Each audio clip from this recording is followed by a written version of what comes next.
All right, so in this lecture, we're going to talk about creating a depth of field. So a lot of times in real life, when we focus on something, for example, if you hold up your hand close to your face, you'll notice that your eyes focus on your hand. You can see your wrinkles and your fingerprints, but everything in the background sort of blurs away. And the same thing happens when we use a camera a lot of times. If we have certain types of lenses, or at certain distances, things will start to blur and other things will become more sharp and in focus depending on how close they are to the viewer and what it is the camera was focusing on.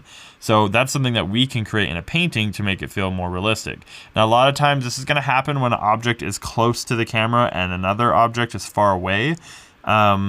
If you're looking at like a landscape, for example, most of the time this is not going to be an effect you would normally see occurring. It's going to be when the camera is, or the viewpoint is up close to whatever the object is reviewing. So we have this example here. We have this quick cat thing that I sketched. I mean, I guess it's a cat. It's not a cat thing. It's just blue. It's a blue cat. And the cool thing about this technique is you can use an actual photograph for the background if you'd like, or you can just paint one in really roughly, but it doesn't really matter because it's going to get blurred anyway. So I have the stock photo. The first thing we're going to do is I have these on two separate layers. Okay, and we are going to use the background layer. We're going to come up here to Image. I'm going to go to Adjustments, and we're going to find the blur. Actually, you know what? I know an easier way. Let's just search it.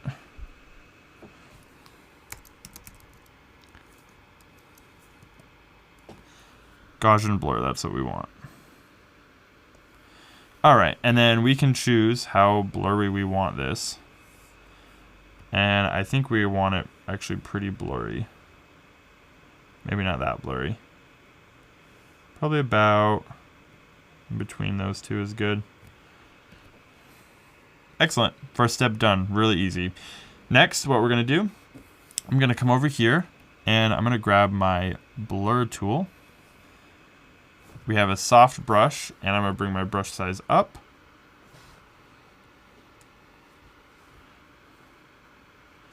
And the part that I'm going to have be in focus is like this main up close part of his face. And then back here, as it fades away, it's going to get more out of focus. So let's make sure we're on the cat layer now. And we're going to start with his ear.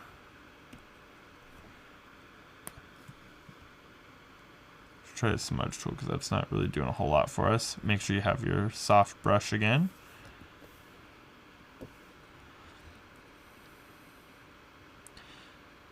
And depending on how big your canvas is, this could get a little laggy, especially depending on the power of your computer, so just keep that in mind.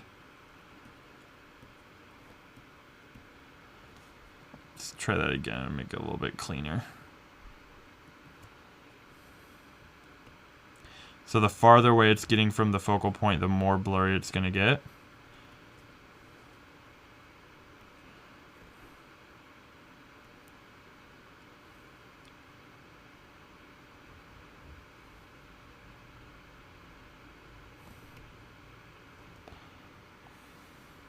Okay. I'm going to have it be along the back side of the head here. Just a little bit. Keep it pretty subtle.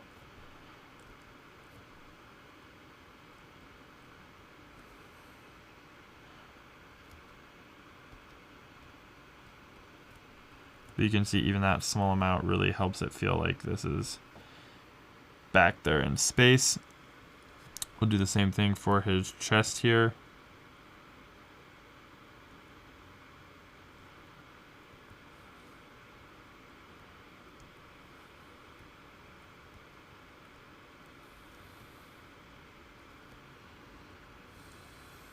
And then we'll do a bit on his ear tip as well.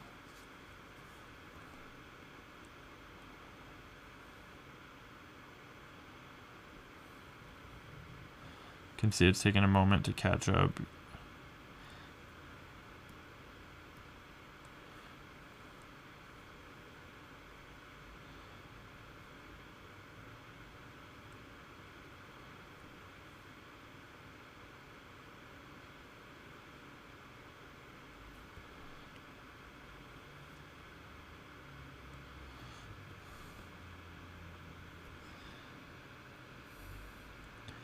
And then this ear back here, let's really push that back and blur it out.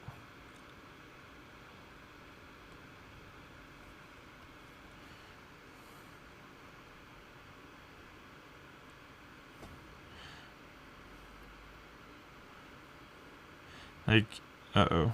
You can see here. Alright, our brush has got too big and now our thing's freaking out, so I'm going to undo that. That looks a little bit horrifying.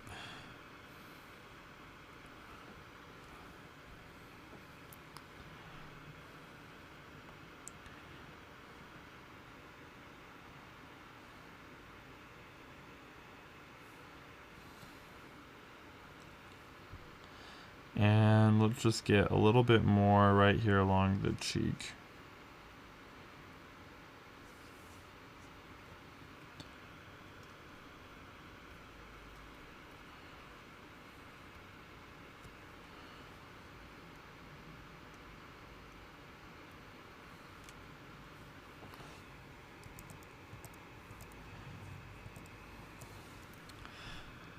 And then yeah, we'll just keep working it.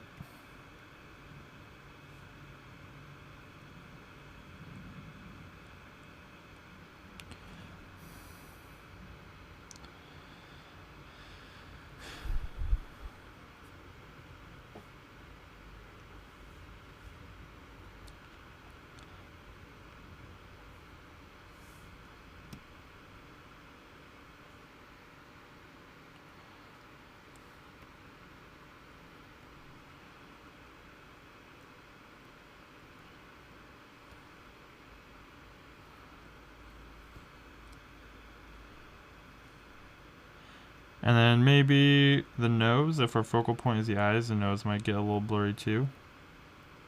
I want to be careful that you're not distorting your art too much.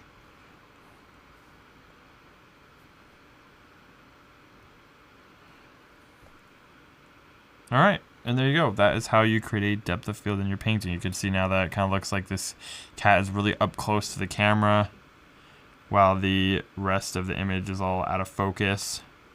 Can have a really nice effect. I find that this effect tends to work better when you have a really like a highly realistic painting style. If you have heavy line art or it's really cartoony, it's just gonna look weird. It's gonna kind of look blurry. In order to kind of sell the idea that this is almost like through a virtual camera lens, you kind of need your art to have a little bit more of a realistic feel. So like with this cat, for example, even though it's not necessarily realistic because cats aren't blue, the sort of like lighting and proportions and stuff like that of this is realistic enough that it kind of sells it. Honestly though, it could be even a little bit more realistic and it would look better. Another thing I did to this to help kind of prep it beforehand is I erased some of the line art along the outline so that the could sort of just blend into the background without having a big thick black line going around it, because that would definitely ruin the illusion. But yeah, so there you go. That is it for this lecture, and I will see you guys in the next one.